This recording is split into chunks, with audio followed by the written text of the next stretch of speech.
पिछले video number 1 का संक्षिप्त सारांश recap of the previous video number 1। हम लोगों ने देखा था कि लेखिका मधु काकरिया सिक्किम के राजधानी गंगटोक में थी। लेखिका मधु काकरिया रात में गंगटोक की खूबसूरती देखकर हैरान रह जाती है।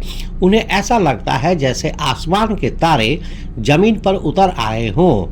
हम लोगों ने साना साना हाथ जोड़ी प्रार्थना का अर्थ भी समझा था, जो लेखिका ने एक नेपाली लड़की से सीखी थी।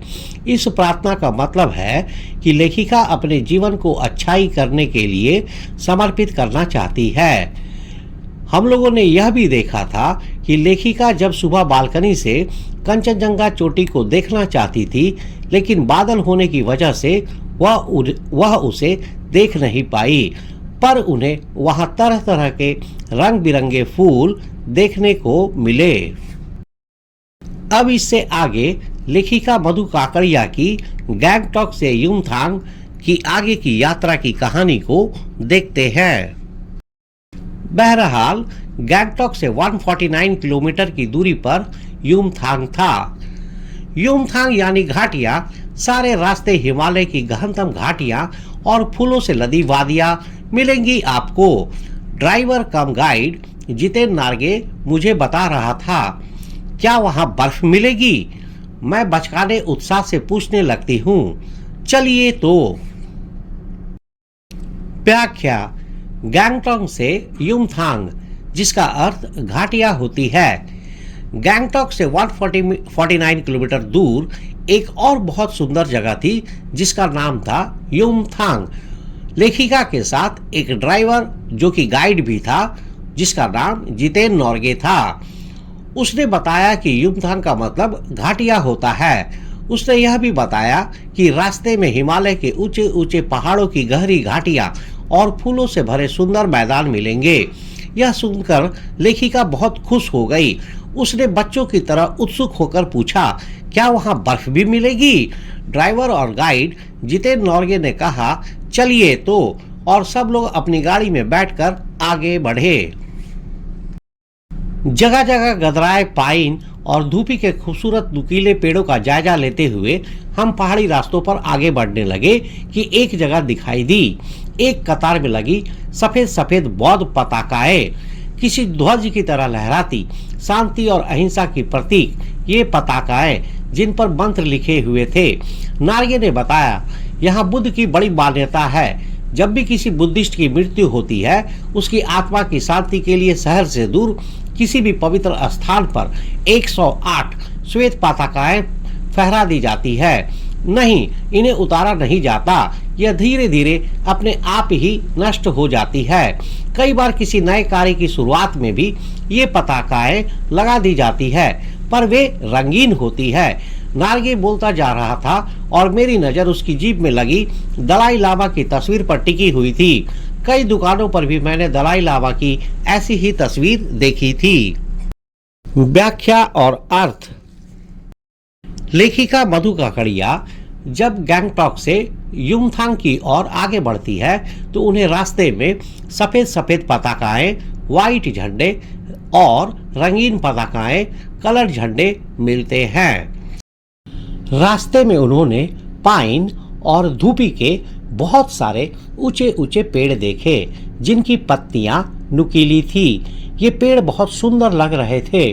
आगे जाते हुए उन्हें एक जगह पर कुछ खास चीजें दिखाई दी। बहुत सारी सफेद सफेद पताकाएं, व्हाइट झंडे, जो एक लाइन में लगी हुई थी।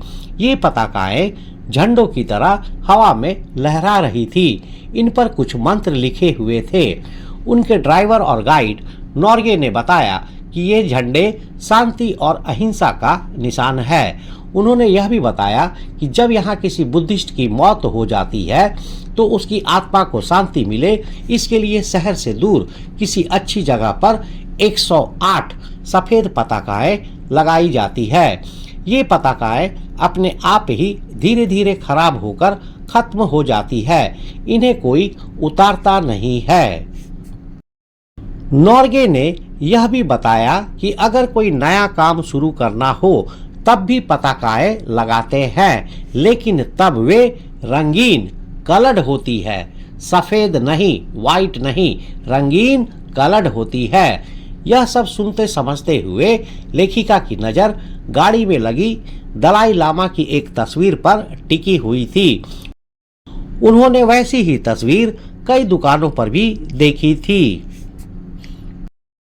यहाँ पर बताया गया है कि सफेद पताकाओं को उतारा नहीं जाता, बल्कि यह धीरे धीरे अपने आप नष्ट हो जाती है। यह दिखाता है कि जीवन की यात्रा भी ऐसी ही है, जहाँ सब कुछ धीरे धीरे समाप्त हो जाता है। यहाँ पर यह ध्यान रहे कि जब किसी बुद्धिस्ट की मृत्यु हो जाती थी तो सफेद पताकाएं, व्हाइट फ्लैग्स 108 नंबर्स लगाई जाती थी, जबकि किसी नए काम को शुरुआत करने के लिए रंगीन पताकाएं, कलर्ड फ्लैग्स लगाई जाती थी। लेखिका मधु काकड़िया की यात्रा आगे भी जारी रहती है। तो आइए देखते हैं कि लेखिका की यात्रा में आगे क्या हुआ। क्या उन्हें बर्फ देखने को मिलेगी? हिचकोले खाती हमारी जीप थोड़ी और आगे बढ़ी। अपनी लुभावनी हंसी बिखेरते हुए जितेन बताने लगा, इस जगह का नाम है कविलोंग स्टॉक। यहाँ गाइड फिल्म की शूटिंग हुई थी। तिब्बत के चीसखे बमसन ने लेप्चाओं के सोमेन से कुंजतेक के साथ संधि पत्र पर यही हस्ताक्षर किए थे। एक पत्थर यहाँ स्मारक के रूप में भी है। लेप्चा और भूटिया सिक्किम की इन दोनों स्थानीय जातियों के बीच चले सुदीर्घ झगड़ों के बाद शांति वार्ता का शुरुआती स्थल। व्याख्या और अर्थ। लेखिका मधु काकड़िया की गैंगटॉक से युमथांग तक की यात्रा आगे जारी रहती है। इसी यात्रा में चलते चलते वे लोग कविलोंग स्टॉक में पहुंच जाते हैं। गाड़ी चलते चलते थोड़ी और आगे बढ़ी। ड्राइवर और गाइड, जिसका नाम जितेन था, हंसते हुए बताने लगा कि इस जगह का नाम कविलोंग स्टॉक है। उसने बताया कि एक पुरानी फिल्म गाइड की शूटिंग यहीं पर हुई थी। इसके साथ साथ यहाँ पर एक और घटना हुई थी। बहुत साल पहले तिब्बत के एक राजा चीसखे बमसन ने लेप्चा जाति के लोगों के नेता सोमेन के साथ मिलकर संधि पत्र पर यहीं पर दस्तखत किए थे। आज भी उस जगह पर एक बड़ा पत्थर रखा है, जो यह याद दिलाता है कि यह जगह बहुत खास है। सिक्किम में रहने वाली दो जातियां, लेप्चा और भूटिया, आपस में बहुत सालों तक लड़ती रही थी और इसी जगह पर उनकी लड़ाई को खत्म करने के लिए बातचीत शुरू हुई थी। इस तरह से हम देखते हैं कि सिक्किम में कविलोंग स्टॉक का काफी महत्व है। सिक्किम में रहने वाली दो जातियां, लेप्चा और भूटिया, आपस में बहुत सालों तक लड़ती रही थी और इसी जगह पर उनकी लड़ाई को खत्म करने के लिए बातचीत शुरू हुई थी। उन्हीं रास्तों पर मैंने देखा एक कुटिया के भीतर घूमता चक्र। यह क्या? नॉर्गे कहने लगा, मैडम यह धर्म चक्र है, प्रेयर व्हील। इसको घुमाने से सारे पाप धुल जाते हैं। क्या? चाहे मैदान हो या पहाड़, तमाम वैज्ञानिक प्रगतियों के बावजूद इस देश की आत्मा एक जैसी। लोगों की आस्थाएं, विश्वास, अंधविश्वास, पाप पुण्य की अवधारणाएं और कल्पनाएं एक जैसी। व्याख्या और अर्थ। लेखिका मधु काकड़िया अपनी युमथांग की यात्रा में आगे बढ़ती है, जहां रास्ते में उन्हें बौद्ध धर्म चक्र, बुद्धिस्ट प्रेयर व्हील मिलता है। लेखिका ने रास्ते में एक छोटी सी कुटिया, झोपड़ी के अंदर एक गोल पहिया देखा जो घूम रहा था। उन्होंने अपने ड्राइवर और गाइड नार्गे से पूछा, यह क्या है? नॉर्गे ने बताया, मैडम यह एक धर्म चक्र है जिसे प्रेयर व्हील भी कहते हैं। लोगों का मानना है कि इसे घुमाने से उनके सारे पाप धुल जाते हैं। यह सुनकर लेखिका को हैरानी हुई। उन्होंने सोचा कि चाहे लोग शहरों में रहते हो या पहाड़ों में, सभी जगहों पर लोगों का विश्वास, अंधविश्वास और अच्छे बुरे काम, पाप पुण्य को लेकर सोच एक जैसी ही होती है। भले ही विज्ञान ने कितनी भी तरक्की कर ली हो, भारत के सभी लोगों की सोच और भावनाएं एक जैसी है। तो अभी तक हम लोगों ने मधु काकड़िया की यात्रा की कहानी साना साना हाथ जोड़ी में देखा कि लेखिका सिक्किम की राजधानी गंगटोक में कैसे थी और वहां से फिर जब वो युमथांग के लिए यात्रा शुरुआत करती है तो सफेद पताकाएं, व्हाइट झंडे और रंगीन पताकाएं, कलर झंडे मिलती है। इसके बाद आगे की यात्रा में लेखिका कविलोंग स्टॉक पहुंचती है जहां पर पुरानी फिल्म गाइड की शूटिंग की गई थी। कविलोंग स्टॉक में ही सिक्किम में रहने वाली दो जातियां लेप्चा और भूटिया जो कि आपस में बहुत सालों तक लड़ती रही थी, उनके बीच में शांति वार्ता होती है। इसके बाद की यात्रा में लेखिका को बौद्ध धर्म चक्र मिलता है, बुद्धिस्ट प्रेयर व्हील।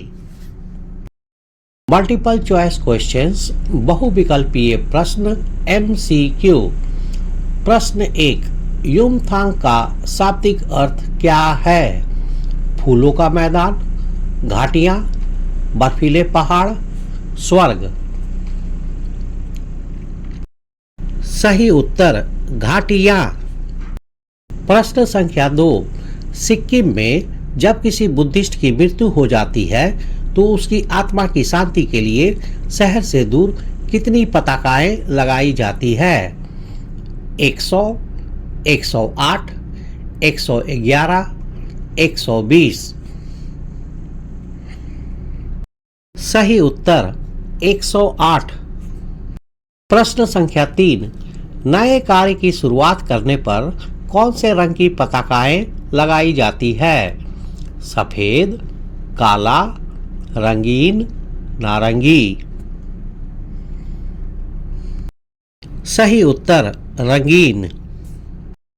प्रश्न संख्या 4, गाइड फिल्म की शूटिंग किस जगह पर हुई थी? Gangtok, Yumthang, Kabilong Stok, seven sisters waterfall. सही उत्तर कविलोंग स्टॉक। प्रश्न संख्या 5, बौद्ध धर्म में धर्म चक्र, प्रेयर व्हील को घुमाने से क्या होता है? धन की प्राप्ति होती है, ज्ञान की प्राप्ति होती है, लोगों के सारे पाप धुल जाते हैं, स्वास्थ्य अच्छा रहता है। सही उत्तर लोगों के सारे पाप धुल जाते हैं। प्रश्न संख्या 6, लेखिका के अनुसार भारत के सभी लोगों की सोच और भावनाएं किस संदर्भ में एक जैसी है? राजनीति, धार्मिक मान्यताएं और अंधविश्वास, खेलकूद, फैशन। सही उत्तर धार्मिक मान्यताएं और अंधविश्वास। लेखिका की यात्रा की कहानी आगे भी जारी रहेगी, परंतु यह प्रश्न अभी भी है कि क्या लेखिका को युमथांग में बर्फ देखने को मिलता है कि नहीं। तो आज के वीडियो में इतना ही। नेक्स्ट वीडियो में देखेंगे कि लेखिका की यात्रा में आगे क्या हुआ, क्या उन्हें बर्फ देखने को मिली। तो आज के वीडियो में इतना ही, मिलते हैं नेक्स्ट वीडियो में। तब तक के लिए थैंक यू, धन्यवाद, जय हिंद।